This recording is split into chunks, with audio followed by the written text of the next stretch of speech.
नमस्कार दोस्तों इस वीडियो में मैंने लाया हूँ देयर का यूज़। तो दोस्तों देयर का यूज़ कहीं ना कहीं काफ़ी इम्पॉर्टेंट है स्पोकन इंग्लिश में। तो इसे भी आप सीखें, क्योंकि अगर आपको इंग्लिश बोलना है तो आपको देयर का यूज़ सीखना पड़ेगा दोस्तों। इसका यूज़ होता है, इसका यूज़ 100% स्पोकन इंग्लिश में किया जाता है दोस्तों। तो आइए दोस्तों इसे सीखते हैं हम लोग बहुत ही विस्तार तरीके से। तो सबसे पहले मैं यहाँ पे आपको दिखाना चाहता हूँ कि यहाँ पे लिखा हुआ है it is used for place, number and quantity. यानी इसका यूज़ किस किस चीज़ के लिए किया जाता है?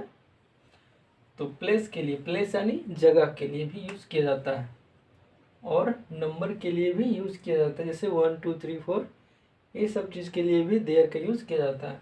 फिर एक क्वांटिटी, क्वांटिटी मतलब होता है मात्रा, यानी कोई भी चीज़ को मात्रा को आपको दिखाना है तो आप यहाँ पे देयर का यूज़ कर सकते हैं। अब दोस्तों इसे किस लिए यूज़ करते हैं? तो प्रेजेंस, यानी कोई भी चीज़ को प्रेजेंस यानी उपस्थिति को दिखाने के लिए यानी देयर का यूज़ किया जाता है। फिर इंट्रोडक्शन, यानी किसी भी चीज़ को इंट्रोड्यूस करने के लिए आप उसे देयर का यूज़ कर सकते हैं। फिर एग्जिस्टेंस, यानी कोई भी चीज़ के अस्तित्व को दिखाने के लिए आप देयर का यूज़ कर सकते हैं दोस्तों। और स्टेट ऑफ बीइंग के लिए भी इसका यूज़ करते हैं दोस्तों, यानी कोई भी चीज़ है कि नहीं है इसका यूज़ भी किया जाता है। स्टेट ऑफ बीइंग, तो स्टेट ऑफ बीइंग का कौन कौन सा हेल्पिंग वर्ब हो जाएगा? तो आर हो गया, इज हो गया, वॉज हो गया, वर हो गया और विल बी। और यहाँ पे आप मॉडल प्लस बी का यूज़ कर सकते हैं। उसके बाद आपको अदर वर्ड यानी कि ऑब्जेक्ट लगाना, उसके बाद अदर वर्ड आप यूज़ कर सकते हैं दोस्तों।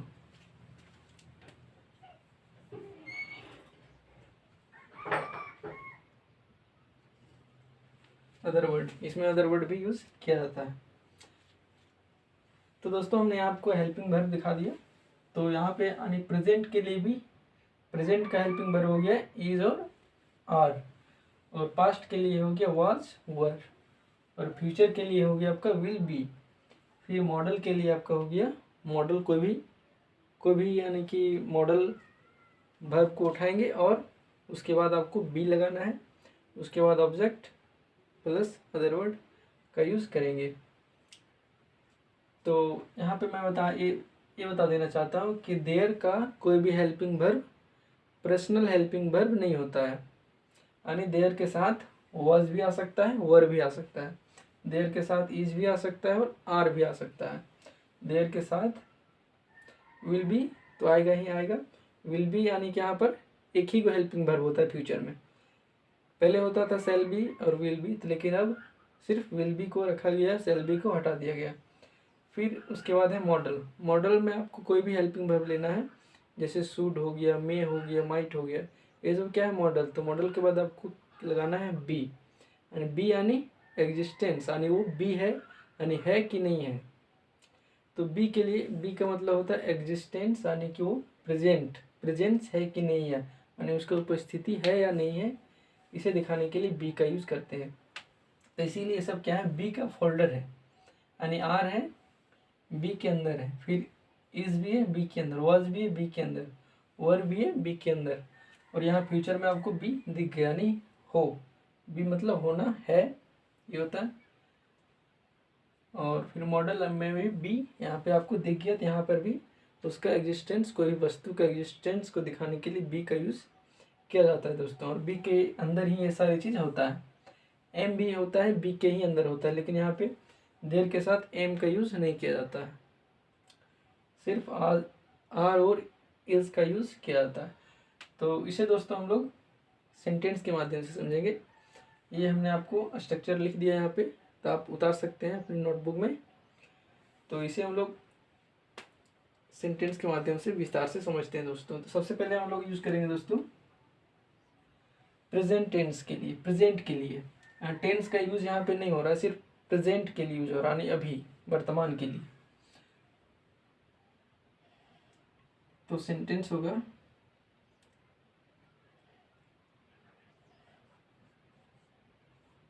मेरे घर में एक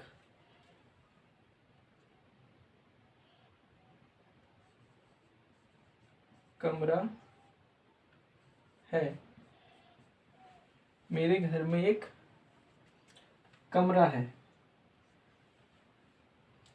तो यहाँ पे एक आ गया तो नंबर आ गया, तो आपको यहाँ पे देयर का यूज करना होगा। तो कैसे लिखेंगे? There, there is a room, there is a room in my house, in my house. तो आपका दोस्तों इन माई हाउस आपका ये हो गया अदर वर्ड, और रूम हो गया आपका आ रूम, यहाँ से हो गया ऑब्जेक्ट, और ये हो गया आपका हेल्पिंग वर्ब, और यहाँ पे ये हो गया आपका देयर, यानी यहाँ पे सब्जेक्ट के रूप में यहाँ पे देयर का यूज हो रहा है। तो यानी किस चीज़ के बारे में दिखाया? यानी प्रेजेंस, एग्जिस्टेंस या फिर इंट्रोड्यूस के लिए आप देयर का यूज कर सकते हैं। जैसे बोल सकते हैं एक कार है, एक घर है, तो यानी क्या करें? उसका इंट्रोड्यूस कर रहे हैं कि आपके रूम में क्या क्या है, आपके पास क्या क्या है, कितना उसका क्वांटिटी है, वो आप बताने के लिए, कोई भी चीज़ के एग्जिस्टेंस को दिखाने के लिए आप देयर का यूज़ करते हैं दोस्तों। तो इसे फिर नेक्स्ट सेंटेंस लेता हूँ।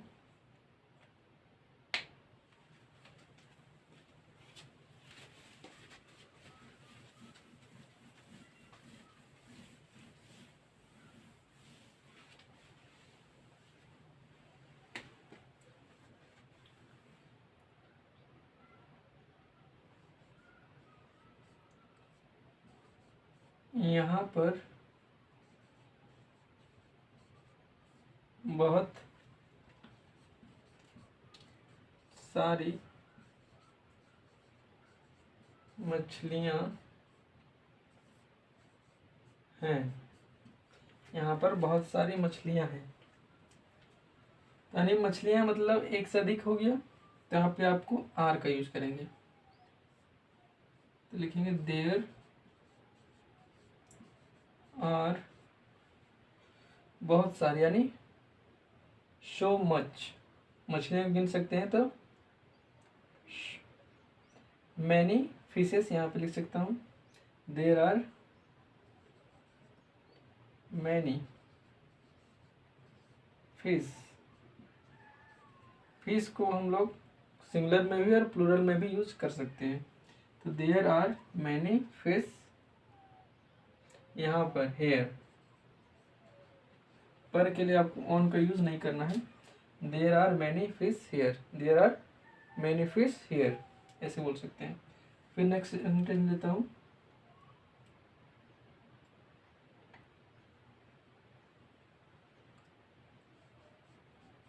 मेरे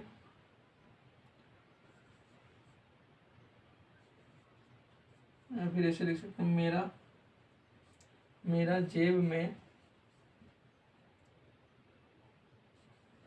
कुछ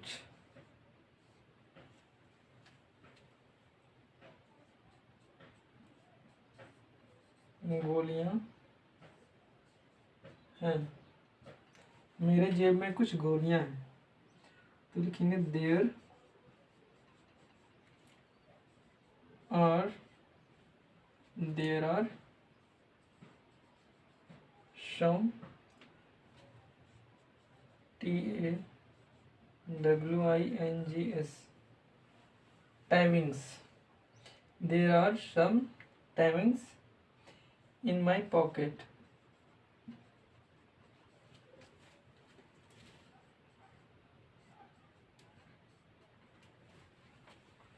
there are some timings in my pockets, मेरा जेब में कुछ गोलियां हैं, यानी उसका एग्जिस्टेंस को दिखा रहे हैं। नेक्स्ट लेते हैं। मेरे घर के बगल में एक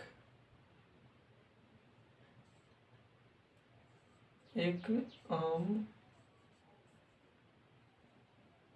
का पेड़ है। मेरे घर के बगल में एक आम का पेड़ है। तो लिखेंगे there is a mango tree. There is a mango tree घर के बगल में, beside of my house, beside of my house. तो देख रहे हैं दोस्तों किसका यूज हो रहा है यहाँ पे, किस चीज को दिखाने के लिए हो रहा है, प्रेजेंस। यानी उसको आप इंट्रोड्यूस भी कर रहे हैं कि एक पेड़ है मेरे घर के बगल में, आम का पेड़। तो यानी उसको क्या कर रहे हैं आप, इंट्रोड्यूस भी कर रहे हैं, फिर उसका एग्जिस्टेंस भी बता रहे हैं यानी वो है, फिर प्रेजेंस यानी उसका उपस्थिति यानी वो है। तो इसे हम लोग फ्यूचर में, पास्ट में, मॉडल से इसका यूज कर सकते हैं। तो चलिए दोस्तों, आप ये प्रेजेंट टेंस का कंप्लीट हुआ प्रेजेंट के लिए। अब हम लोग पास्ट में यूज करते हैं इसका।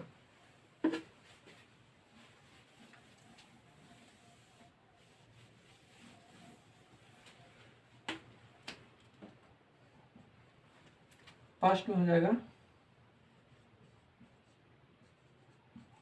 उसके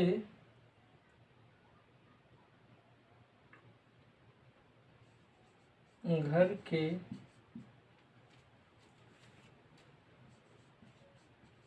बगल में एक चबूतरा था। उसके घर के बगल में एक चबूतरा था। देयर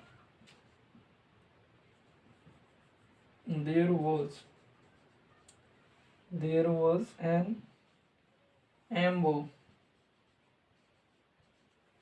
ambo means चबूतरा दोस्तों। there was an ambo beside of his house, beside of his house। Yes दोस्तों, अब नेक्स्ट लेते हैं।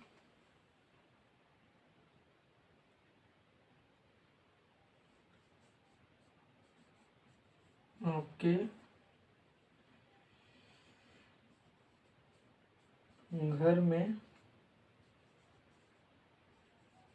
कुछ,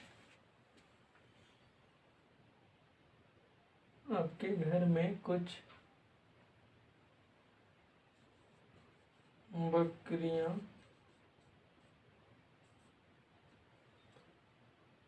थीं।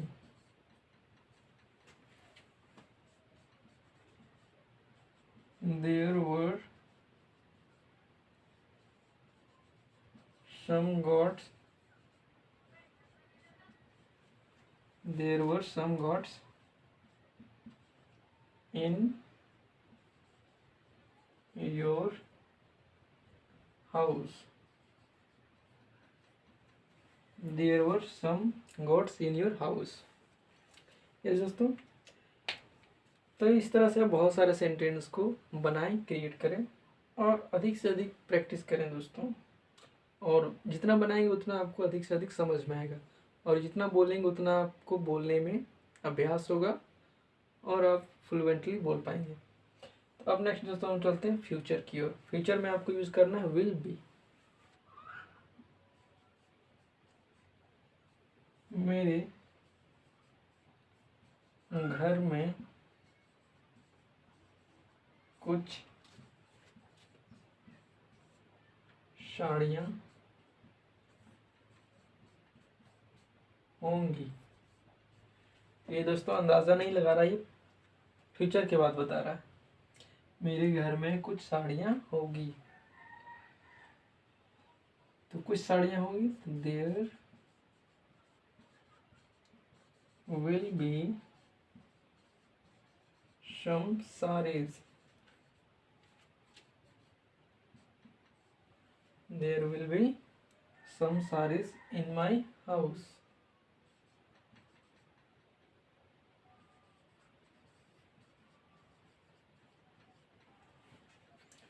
ये दोस्तों, इस बगीचे में कुछ दिन बाद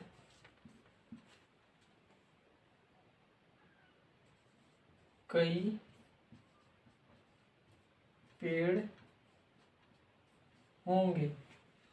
इस बगीचे में कुछ दिन बाद कई पेड़ होंगे, यानी फ्यूचर के बाद हो रहा है कुछ दिन बाद, तो ये हो गया आपका टाइम, और कई पेड़ होंगे तो देयर विल बी का यूज करेंगे, there will B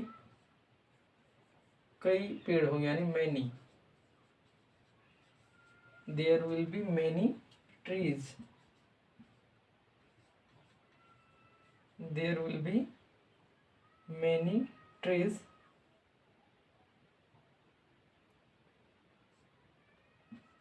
in this garden। कुछ दिन बाद, आफ्टर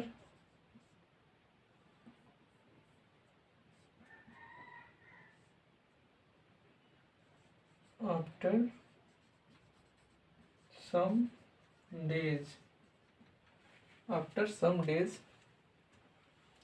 इस दोस्तों ये हो गया आपका फ्यूचर के लिए। अब मॉडल में भी यूज करते हैं दोस्तों कुछ सेंटेंस। यहाँ पर एक घर होना चाहिए, यहाँ पर एक घर होना चाहिए, तो हो जाएगा दोस्तों there should be a house here, there should be a house here, यहाँ पर एक घर होना चाहिए। दोस्तों वहाँ एक चबूतरा हो सकता है, वहाँ एक चबूतरा हो सकता है, there can be, there can be an MO, there can be an MO there, वहाँ पर एक चबूतरा हो सकता है। ये दोस्तों नेक्स्ट सेंटेंस लेते हैं। उसके घर में एक कुआं